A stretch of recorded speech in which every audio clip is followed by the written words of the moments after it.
Hi and welcome back everyone. Today we are going to do something a little different today and focus less on the vehicle and more on the chaps that used it in combat.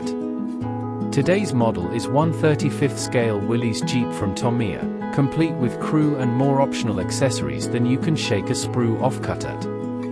The kit is a 1/35th scale one from the very well-known manufacturer Tamiya. It costs about £10 from most places online and in store. The tooling for this kit was made in the 1970s and it hasn't been revised since. And boy does it go together well. Really well. Way better than some current plastic model kits, looking at you Games Workshop. There are no decals in the kit and only one paint scheme of desert yellow and khaki uniforms. Having such a simple paint job really allows you to make it as straightforward or detailed as you want and test your weathering effect skills. The instructions are very easy to read and is full of information on the vehicle, its service and various specifications for which you are given all the parts to reproduce yourself. This is a very good kit for all skill levels. It isn't difficult to put together, has lots of accessories to make the Jeep your own and unique despite the simplistic paint job. It won't set you back an arm and a leg to buy, but you aren't sacrificing quality at any point. Technical specifications. Type, light transport utility vehicle. Country of origin, USA. Users, allies. Production run, 1941 to 1945. Total produced, 647,925. By Willys Overland and Ford. Service life, 1941 to 2000. Weight, 2,453 pounds, 1,113 kilograms max curb weight. Length, 132 inches, 3.35 meters. Width, 62 inches, 1.57 meters. Crew, 3 to 4. Engine, 2.2-liter inline for Little Devil. Power, 60 bhp. Transmission, 3 forward with a 2-range transfer case. Suspension, live axle with leaf springs all round. Ground clearance, 8 3/4 inches, 22 centimeters. Carrying capacity, 1,200 pounds, 540 kilograms on road. 800 pounds, 360 kilograms off-road. Fuel tank, 57 liters. Range, 300 miles, 480 kilometers. Max speed, 65 miles per hour. Armament, various caliber machine guns, recoilless rifles, anti-tank guns, bazookas. And a nuclear warhead. This was post-war though. But pretty much everything and anything a soldier could lay their hands on and were mad enough to try and use. The Willys Jeep, or the US Army 1/4 ton 4x4 command and reconnaissance, to call it by its Sunday name, is well exactly what it says on the tin. A lightweight, utility vehicle, with 4-wheel drive for the US Army. It was quick, agile, light, could go pretty much anywhere and move everything from troops, bullets, food, medicine, wounded and tow small artillery pieces. It was reliable, cheap, easy to maintain and very adaptable to almost any role you wanted it to do. Everyone and their grandma on the side of the Allies had one, not hard, with nearly 650,000 units made in just 4 years. The Jeep was made for the infantry, who didn't necessarily need big trucks up to 7.5 tons in weight, but would benefit from lots of much smaller, lower-profile vehicles that could still deal with rough terrain. Designed, effectively, by a committee of Bantam, Willys and Ford through years of testing and redesigning eventually birthed the Jeep we know and love today. While Bantam are credited with the core idea of the 1/4 ton truck, none of the 3 manufacturers could claim it as their design, as it combined elements from all 3 to make one standardized chassis. This design entered mass production in the July 0F 1941, with Willys Overland, and introduced several revolutionary features such as a 4-wheel drive system to help it get through difficult terrain, and the first of its size to have constant velocity joints on the front wheels. In October, Willys Overland couldn't keep up with production and Ford was granted a contract to produce the Jeep under license to the exact same specs. The US government declined Ford's offer, upping the displacement and power of one of their engines, insisting that parts commonality was more important. In service, all parts were compatible with both Willys and Ford manufactured Jeeps without issue. This parts compatibility, its extremely versatile and rugged chassis, was invaluable to British soldiers rolling around the deserts of North Africa, where having your vehicle completely break down was arguably a worse death sentence than being shot in combat or captured. The troops of 1 Special Air Service, SAS, Long Range Desert Group, LRDG, No. 1 Demolition Squadron aka Popski's Private Army and others used the Jeep on very long patrols into the dunes of the Sahara, striking from the barren landscape in the dead of night with very explosive results. Now most of us are familiar with the exploits of the SAS and LRDG in North Africa and how they became the basis for what we know as modern-day Special Forces units, thanks to shows like SAS Rogue Heroes and countless documentaries over the years. But a less talked about group is No. 1 Demolition Squadron aka Popski's Private Army. Popski's Private Army, PPA, was founded in Cairo on the 10th of December, 1942 by a one Major Vladimir Piniakov. The Major was a Belgian Jewish officer of Russian extraction. At the outbreak of the war, Piniakov applied to join the RAF and Royal Navy but was rejected. The army however took him on and assigned him as an Arabic-speaking officer Libyan Arab Force, LAF. Not fully satisfied, he broke away and founded the Libyan Arab Force Commando, LAFC. He led a small force of British and Libyan soldiers behind enemy lines carrying out all sorts of very successful shenanigans.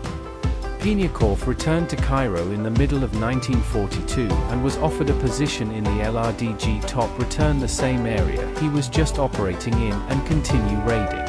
During his time here he learned a lot about how German and Italian forces operated as well as having his left pinky shot off, courtesy of an annoyed Italian soldier. For this and his intelligence reporting during the 3 months behind enemy leading the LAFC, Piniakov was awarded the Military Cross. But time he was away with the LRDG, the LAFC was disbanded. At this time Piniakov was given his nickname Popski. The LRDG's intelligence officer, Captain Bill Kennedy Shaw, gave him this nickname after a cartoon character from the Daily Mail newspaper as the signalers were having a tough time with Piniakov over the radio. Not long after this, Popski was instructed to form No. 1 Demolition Squadron, tasked with destroying Field Marshal Rummel's fuel supplies. It was the smallest of all the independent units operated by the British Army in North Africa, consisting of only 23 men, of all ranks. The original 3 officers were Popski and his 2 friends his LAF days, Robert Park Unai and Jean Canary.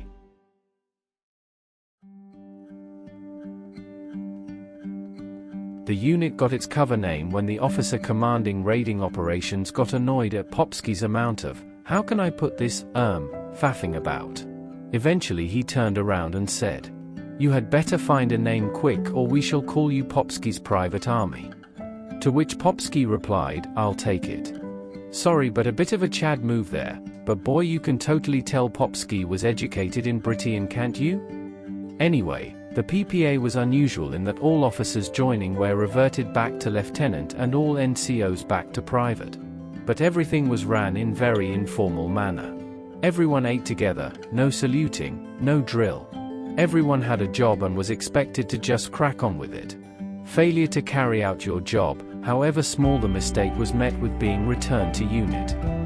Things proceeded rapidly from here. German and Italian forces were pushed out of Egypt and Libya not long after the PPA's activation.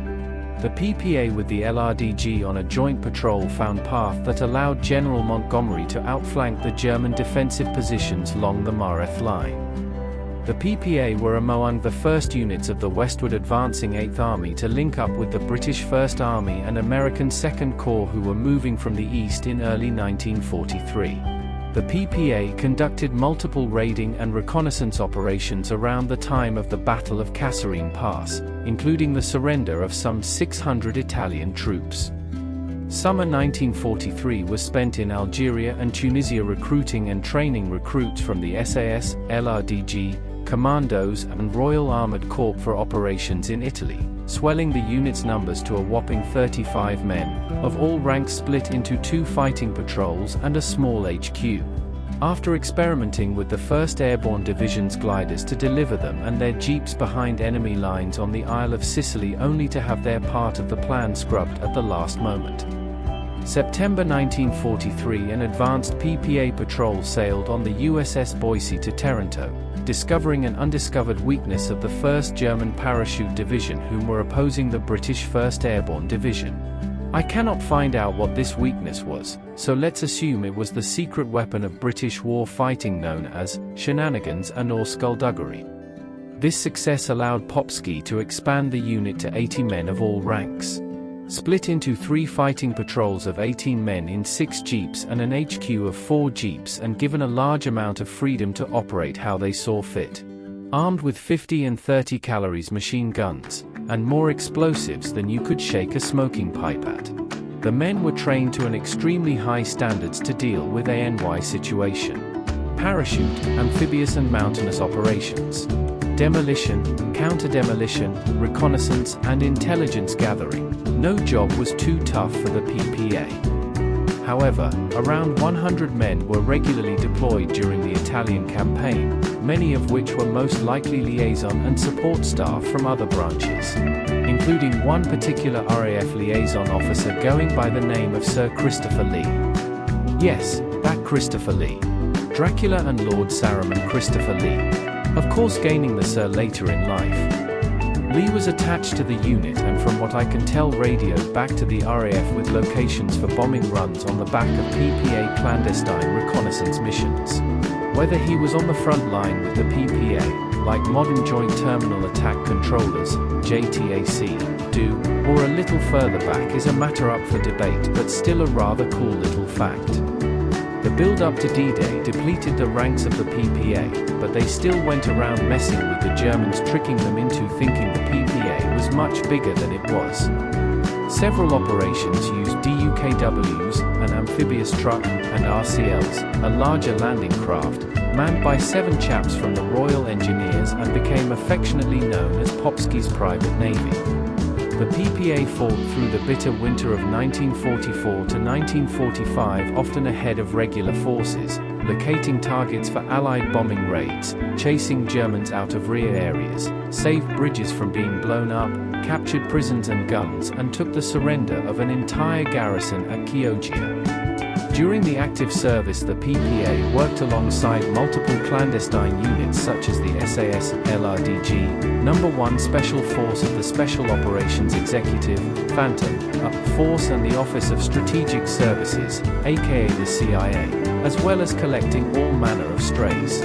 Russian, Italian and German POWs, Italian regulars, and partisans, both communist and royalist.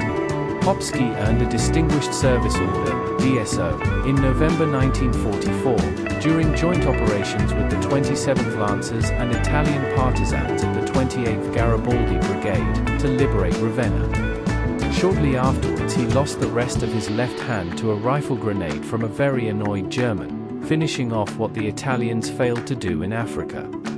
At the end of the war, Popski's private army sailed some of their jeeps on RCLs to Venice, and then drove them around St. Mark's Square, the only wheeled vehicles ever to have been there. The PPA was disbanded 4 months later in September 1945, after hunting for Himmler, disarming Italian partisans and discouraging Josip Broz Tito's partisans from encroaching on Austrian and Italian territory. By this time, PPA personnel had gained between them a DSO, a Distinguished Conduct Medal, 6 MCS, 10 MMS, and 14 mentions in dispatches. King George VI had personally requested an account of the unit's exploits. So there we go, a tale of the little truck that could and did so much more than it was expected to do. The Willys Jeep was on the front line, and beyond it, with the infantry troops it was built for. From the sands of the Sahara to the rolling hills and forests of Europe, to the heart of Venice and beyond. From high-speed raiding vehicle, intelligence gather, mobile weapons mount, ambulance and bullet and beans hauler. The Jeep was as rugged and versatile as the men that used it. Many survive to this day, in the hands of museums, private ownership, some probably still in military ownership. With nearly 650,000 and it's serving until the year 2000 with the US Army, it's no surprise that you see them at reenactments and museums or just inside some guy's garage. Its legacy lives on to the day, with the US Army's new vehicle trying to live up that image of the light, tough and versatile vehicle to move troops, and all their junk, to and from the front lines, unlike the up-armored Hums that have become big, bloated, unreliable, and unfit for purpose. Should you be interested of owning one of these little bits of history, they are available to purchase via classic car dealers. I found a one in a bit of a state for €7,500 or a lovingly restored one for £17,000, so that's a possibility. Or you could just buy a model like I did if you don't want to be banished to the sofa by your significant other. And with that, our patrol through the deserts and mountains comes to an end. Once again, thanks to the channel friends over at Vixen's Miniatures for all you 3D printing needs, links in the description. Great folks over there and great quality products. I don't get anything for this, I really just want to help my friends out. Before you leave, I'd love it if you could do the usual YouTube pleasantries and return next time as we move into the Cold War. We're going to begin with Jungle Wars of '65 and another vehicle that revolutionized warfare for its time and the unfortunate sons that used them. Until next time, dismount and brew up.